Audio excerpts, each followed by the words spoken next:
বর্ধমানে ভুয়ো ডাক্তার গ্রেপ্তার। অভিযুক্ত বাবা ও ছেলে দুই ডাক্তারকে শনিবার বর্ধমান জেলা আদালতে পেশ করল বর্ধমান থানার পুলিশ। বর্ধমান শহরের লক্ষ্মীপুর মাঠ এলাকায় ভুয়ো ডাক্তারকে বর্ধমান থানার পুলিশ গ্রেপ্তার করে বর্ধমান আদালতে পেশ করল শনিবার। অভিযুক্তদের নাম দীপেশ কুমার প্রসাদ ও অশোক কুমার প্রসাদ। সম্পর্কে বাবা ছেলের কুকীর্তি সামনে আসতে চক্ষু চরক গাছ সকলে। প্যারামেডিক্যাল কোর্স করে জেনারেল ফিজিশিয়ান MBBS এর মতো ডিগ্রি লেখা বোর্ড ভিজিটিং কার্ড পাওয়া গেল তাদের চেম্বার থেকে। গুণধর দুই ডাক্তারের ভিজিটিং কার্ডে উল্লিখিত ডিগ্রি দেখলেই কপালে উঠে যাবে চোখ। রমরমিয়ে চলছিল ব্যবসা, যা মানুষকে বোকা বানিয়ে ভুয়ো ডিগ্রির আশ্রয় নিয়ে চলছিল। শুক্রবারই তাদের গ্রেপ্তার করে বর্ধমান থানার পুলিশ।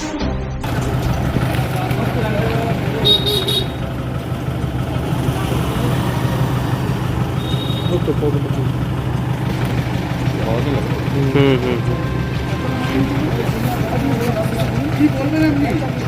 অ্যারেস্ট করা হলো। বৈধ কাগজ দেখাতে পেরেছিলেন? বৈধ কাগজ দেখাতে পেরেছিলেন? বৈধ কাগজ দেখাতে পেরেছিলেন? বৈধ কাগজ দেখাতে পেরেছিলেন? কি বলবেন? অ্যারেস্ট করলো পুলিশ। বৈধ কাগজ দেখাতে পেরেছিলেন? আপনারা যেটা দিয়েছেন সেটাই উপরে পুলিশ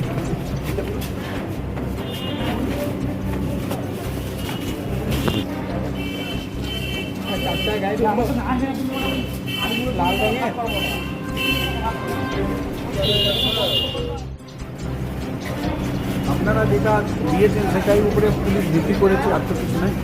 না কাগজ দেখাতে পেরেছিলেন? কাগজগুলো সব তাহলে অ্যারেস্ট করলো কেন পুলিশ? সেটা আপনারা যে দেখিয়েছেন তার তদন্ত তো সময় লাগবে।